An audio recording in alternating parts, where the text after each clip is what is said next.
Yeah. Did your business degree help you with budgeting at all?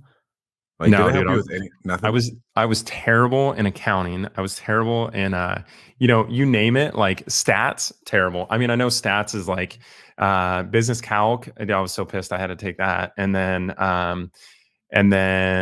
econ, dude, you go down the list. I actually had this I had this professor and he was like, hey, I know. So I have an uncle. Uh, he went to Claremont colleges, which is a really good school, like around us. And he's worked for a long time. He's retired now, but he worked for a very successful company. And he actually saw him speak one time at the Claremont colleges. So I come in, right, and he's like, oh, dude. He's like reading down the roster, and he's like, McKernan. He was like, do you have an uncle? Or not an uncle, but do you know so and so? And I'm like, yeah, that's my uncle. And he's like, yeah, right. And then he was like, and then later he asked me again. I was like, yeah, it is. So like the expectations were like so much higher.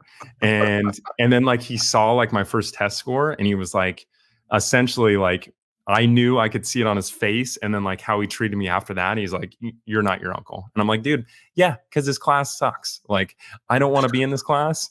And you're a professor, you suck as a professor. And I'm not even that good at school. I'm to tell you the truth. So it was just funny, dude. It's no, dude, to answer your question, no. I just who taught me budgeting was funny enough was that and Dave Ramsey. Like just listening to Yeah. his podcast for like literally a couple of years, like driving to and from work or to and from appointments. Like he is, if you want to learn how to like really tighten up a budget, it doesn't matter if it's like in business or in life.